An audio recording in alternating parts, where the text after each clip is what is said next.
धरती बांटी अंबर बांटा, सागर बांटा, बांट दिया भगवान को। तुम्हारी सियासत ने नफरत में बांट दिया इंसान को। यानी सियासी रंग ऐसा चढ़ा कि लोग हिंदू और मुसलमान हो गए। नमस्कार, आप देख रहे हैं दी कंटाप, मैं हूं प्रफुल्ल। ये बात मैं क्यों कह रहा हूं? क्योंकि 2014 के बाद से नफरत का बाजार गर्म हो गया और इस कदर नफरत और एक तरह से घृणा पैदा हुआ कि लोग एक दूसरे से नफरत करना शुरू कर दिए। लोग हिंदू और मुसलमान बन गए। लोग मुसलमानों से नफरत करना शुरू कर दिए। लोग मुसलमानों को मारना शुरू कर दिए। यानी मॉब लिंचिंग आम बात हो गई। एक इंदौर की घटना अभी ठंडी भी नहीं हुई थी। इंदौर का मामला अभी शांत भी नहीं हुआ था। उसके बाद अजमेर से एक चौंकाने वाली और एक शर्मसार करने वाली वीडियो सामने आ गई। इंदौर में तो सिर्फ एक चूड़ी वाले को मारा जाता है, लेकिन अजमेर में एक भिखारी को यानी उसके पूरे परिवार को चंद लोग मिलके मॉब लिंचिंग करने की कोशिश करते हैं और उसे मारते हैं। भिखारी का कसूर बस इतना रहता है कि वह भीख मांगने के लिए राजस्थान के अजमेर में यानी एक गली में चला जाता है। यानी दरगाह शरीफ चादर चढ़ाने के बहाने वो जाता है, लेकिन भूख है, पेट की आग है, उसको मिटाने के लिए उसे चंद दानों की जरूरत होती है और वो किसी मोहल्ले में घुस जाता है। तो खैर, वो मैं वीडियो भी दिखाऊंगा, उस पे चर्चा भी करूंगा, लेकिन एक ट्वीट पढ़ता हूं, थोड़ा सा गौर से सुनिएगा ट्वीट कहां की है और वो हिंसा करने वाले लोग कौन हैं। यानी अजमेर के सड़क पर भीख मांगने वाले एक मुस्लिम व्यक्ति को ललित शर्मा नामी शख्स ने पीटा और पाकिस्तान जाने की बात कही। अपने साथियों के साथ मिलकर उसने भिखारी एवं उसके बच्चों के साथ दुर्व्यवहार किया। महोदय, अजमेर पुलिस कृपया मामले को संज्ञान में लेकर आरोपियों पर सख्त कार्रवाई करें। यह मामला अजमेर की है। अब सोचिए, इस कदर से पाकिस्तान का वीजा आसान कर दिया गया कि हर बात पे मुसलमानों को पाकिस्तान भेज दिया जाता है। कोई भी बात हो देश में, कहीं भी कोई घटना हो, या वो तालिबान में ही आज देखिए, तालिबान में जो घटना घटित हो रही है उसके भी जिम्मेदार कहीं ना कहीं मुसलमानों को ही ठहराया जा रहा है। तो पाकिस्तान जाना, पाकिस्तान भेजना, ये आम सी बात हो गई है। खैर, उस आगे और ट्वीट में लिखते हैं, अशरफ हुसैन नाम का ट्विटर है, महोदय पुलिस राजस्थान आपसे गुजारिश है कि कृपया मामले को संज्ञान में लेकर आवश्यक कार्रवाई करने हेतु जिला पुलिस को अवगत कराए। अब चलिए वीडियो में सुनिए कि महाशय ललित शर्मा क्या कह रहे हैं। ललित शर्मा दरअसल हिंदूवादी नेता है, यानी हिंदू संगठन के नेता भी हैं और उनका बड़ा बकायदा आप फेसबुक पेज पे जाएंगे तो बकायदा लिखा हुआ भी मिलेगा। तो खैर, पहले वीडियो में सुनिए और देखिए कि कैसा व्यवहार किया जाता है। उसके बाद हम आगे और बात करेंगे। सुन मेरे भाई, अब इसमें क्या बोल रहा है समझा। अब तुम कहा उसको हम बता। तो ये तो समझा क्या बोल रहा है और तुमको ऐसी बज रहा है। क्या बज रहा है? ABCD, तेरी मेरी, प्रेम कहानी, कब्बाली बाजा की, राम की, हनुमान की, क्या बज रहा है इसमें?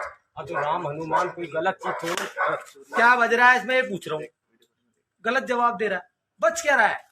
तुम्हारा समझा तो सही क्या बज रहा है? ये तो समझा हमें क्या बज रहा है। अरे उसमें यही बज तो तू तेरे दरगाह जा रहा भाई, क्या बोल रहा हूँ भाई, उसमें बज रहा अरे तो क्या बज रहा है? तू यूपी से यहाँ क्या लेना आया इस गली मोहल्ले में? तेरे को यहाँ कोई मजा आ रहा है? ले चल के देख, 1 किलोमीटर तक कोई मजा आ रहा है क्या? जा देख क्या बता कहाँ मजा क्या मजा आ रहा है? तेरे को किसने भेजा है? मजार पर आते मजार पर आता है भाई, दरगाह से रास्ता सीधा वहाँ बस में नहीं जाता है, तेरे गाँव में नहीं जाता। यहाँ काहे के लिए रुका? इसके साथ 3-4 औरतें हो रही है वैसा छुपा रहा है। मैंने इसका वीडियो देखा कल का। ये झाड़ा लगाते हैं और सोने की चैन अंगूठी सब ले जाते हैं। अरे ये भाई गलत बात है आप कह रहे हैं। पहले कराएगा गरीब आदमी हम लोग। इसका वीडियो भी देखा मैंने। तेरा वीडियो आया है? अरे भाई तो तू यहाँ कितने दिन, अब कितने दिन मांगेगा? अब हम लोग तेरे यहाँ भीख मांगने से जिंदगी निकल जाएगी तेरी। 1-2 दिन मांग अपना चले जाएंगे मेरे भाई। तो फिर तू तेरे वहाँ मांगना, कल विरासत है अपना, तू एक काम करके चले पाकिस्तान जा, वहाँ मिलेगी भीख। अरे भाई पाकिस्तान यहाँ नहीं मिलेगी तुझे दुनियादारी समय मतलब। यहाँ से रवाना उसके जमा कराओ क्या? जमा करो उस पर, जमा कराओ इसको, है ना? तेरे साथ वालों को, लड़कियों को भी बुला फोन कर। तेरे पास मोबाइल तो है भी नहीं, लोग फकीर। देखो हाथ कैसे जोड़े, फकीर है तू। कितने पैसे तेरे जेब में निकाल, पैसे निकाल और उसकी जेब चेक करो, पैसे निकाल सारे। भाई चोर की सजा हमारी, हमें हाथ में लगा, जेब में से निकाल अपने आप सारे पैसे निकाल दे, सब निकाल दे तेरी पैसे निकाल। पैसे निकाल, इधर रख सारे, तू ना डर, हटा। ओए भाई गिरा मत। तो ये है आज का हमारा हिंदुस्तान, जहां पे मुसलमानों के साथ दुर्व्यवहार करना, मुसलमानों का मॉब लिंचिंग करना, मुसलमानों को अपमानित करना कानूनी वैधता है। और कानूनी वैधता मैं क्यों कह रहा हूं, क्योंकि सरकारी संरक्षण प्राप्त होता है, सरकार का कहीं ना कहीं इनके साथ कहीं ना कहीं मिली जुली बातें होती है, इसलिए ये लोग ऐसे करते हैं। क्योंकि आपने कई बार मंत्रियों के भी बयान सुने होंगे कि गोली मारो सालों को, देश के गद्दारों को। ऐसे ऐसे जब मंत्री साहब भी बयान देंगे तो उनके गुर्गे के लोग, उनके मानने वाले लोग तो उसको अमली जमा पहनाने में कोई कसर तो छोड़ेंगे नहीं। खैर, अब आते हैं थोड़ा सा इंदौर की बात कर लेते हैं कि जहां पे एक अपराधी को बचाने के लिए हजारों की संख्या में लोग सड़कों पे उतर जाते हैं। इंदौर की सड़कों पे उन अपराधियों को बचाने के लिए हजारों लोग उतर चुके हैं उनके पक्ष में। लेकिन सबसे शर्मसार बात यह है और कानून की धज्जियां उड़ाने वाली बात है, संविधान की माहौल बनाने वाली बात है कि भैया जो अपराधी है उसी के बचाव में आप जिसपे जुल्म हुआ है उसी पे एफआईआर कर दिया जाता है। ये कौन सा कानून है, कौन सा विधान है जहां पे लिखा है कि आप जिस पे जुल्म हुआ है उसी पे एफआईआर कर दे। ये मध्य प्रदेश की घटना है और मध्य प्रदेश प्रशासन ने ऐसा किया है। तो चलिए उसका भी हम जिक्र कर ही देते हैं कि मध्य प्रदेश की पुलिस कितनी बहादुर है, कितनी साहसी है कि ऐसे कारनामे कर दी गई। खैर, मध्य प्रदेश के इंदौर में एक मुस्लिम चोरी वाले के साथ मारपीट होती है।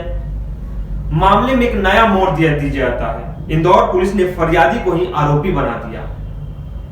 फरियादी ही आरोपी बन गया। अब सोच लिए कि कत्ल भी हमारा हो और मुजरिम भी हम ही हो। यानी ये दस्तूर है कि आप जुल्म का शिकार भी हो और आप पे एफआईआर भी हो। उसके बाद पीड़िता तस्लीम को नामजद करते हुए उसके खिलाफ 9 गंभीर धाराएं यानी 9 गंभीर धारा से मुकदमा दायर कर दिया जाता है। ये इंदौर की पुलिस है जो एक सराहनीय कदम उठाती है। अब सोचिए, ऐसी धाराएं लगाई गई है जिसमें 6 महीना से लेकर और आजीवन कारावास तक की सजा हो सकती है इन अपराधियों को बचाने के लिए। क्योंकि वो अपराधी वो लोग हैं जो उसको मारते हुए वो बोल रहे थे कि कभी हिंदू इलाके में नजर भी मत आना, क्योंकि हिंदुस्तान शायद उन्हीं लोगों का है। चलिए तीसरी घटना भी आपको बताते हैं। तीसरी घटना भी मॉब लिंचिंग की ही है कि किस कदर नफरत बढ़ गया है देश में कि मॉब लिंचिंग आम बात हो गई है। सिर्फ नाम भर बताने की जरूरत है। आपका मॉब लिंचिंग करना कोई मुश्किल नहीं है, आपको मारना कोई मुश्किल नहीं है और उस पर सरकारी मोहर भी लग जाएगा, आपको सम्मानित भी किया जाएगा और बीजेपी में शामिल भी हो जाएंगे, क्योंकि बीजेपी ऐसे लोगों की पार्टी भी है। खैर, मामले पे आते हैं। केरल में मजदूरी करने वाला एक मजदूर है जिसका नाम जसीमुद्दीन है। वो सिंडिकेट में असामाजिक तत्वों ने मारपीट किया। होता क्या है कि पहले उस शख्स से उसका नाम पूछा जाता है कि जसीम तुम्हारा नाम क्या है। नाम उनको मालूम नहीं होता है, मैंने नाम ले लिया, लेकिन तुम्हारा नाम क्या है वो बताता है कि जसीमुद्दीन मेरा नाम है। उसके बाद उसे मारपीट किया जाता है, फिर उसे ट्रेन चलती हुई ट्रेन से धक्का देके बाहर कर दिया जाता है। दरअसल जसीमुद्दीन केरल से झारखंड आ रहा था, यानी वो झारखंड का रहने वाला है और वो मजदूरी कहां करता था, केरल में करता था। तो ऐसी घटनाएं आए दिन घटती रहती है। आए दिन कहीं ना कहीं मुसलमानों को अपमानित किया जाता है, मॉब लिंचिंग किया जाता है। तो ये नया हिंदुस्तान है जिसको शायद हमारे माननीय प्रधानमंत्री मोदी जी बनाना चाहते हैं। ये शायद वो भारत है जिसके सपने हमारे मोदी जी देख रहे थे। वह शायद ये वो भारत है जहां पे धर्म के नाम पे, मजहब के नाम पे, जात पात के नाम पे लोगों को मारा जाएगा। ये वो भारत है, ये नया भारत है, ये विश्व गुरु बनते हुआ भारत है जहां पे आए दिन आपको मार दिया जाएगा। शायद ये भी हो सकता है कि उत्तर प्रदेश में चुनाव है और उत्तर प्रदेश में बीजेपी का घटिया प्रदर्शन रहा है। भले ही उत्तर प्रदेश को नंबर 1 का राज्य का दर्जा दे दिया गया हो, रोजगार में नंबर 1 कर दिया गया हो, लेकिन अब उन सब पे पर्दा डालना हो तो करना भी क्या पड़ेगा। यही सब चीजें काम आएगी। राम मंदिर में घोटाला हुआ, कुंभ मेले में घोटाला हुआ, सब पे मिट्टी अगर पर्दा डालना हो तो आपको ऐसी सांप्रदायिक चीजें सामने लानी होगी। तो शायद ये बीजेपी की पॉलिसी है और मैं इसलिए कह रहा हूं क्योंकि बीजेपी के राज में ही ऐसी हिंसात्मक घटनाएं बढ़ी है। इससे पहले भी होती थी, ऐसा नहीं है, इससे पहले भी होती थी लेकिन कम घटनाएं होती थी, लेकिन 2014 के बाद से आम हो गई है। खैर, हमारी वीडियो हम इसलिए नहीं कहेंगे कि आप शेयर कीजिए कि हम अच्छा बोल लेते हैं, अच्छी खबरें देते हैं। हम इसलिए कहेंगे कि हम वो खबरें देते हैं जो शायद मेन मीडिया आपको नहीं दिखाती है, और मेन मीडिया में कुछ और बहस चलते हैं। इसलिए हमारी वीडियो जरूर शेयर कीजिएगा ताकि उन शोषित वंचितों की आवाज दूसरे लोगों तक पहुंच सके। हमारे चैनल को लाइक, शेयर, सब्सक्राइब कीजिएगा।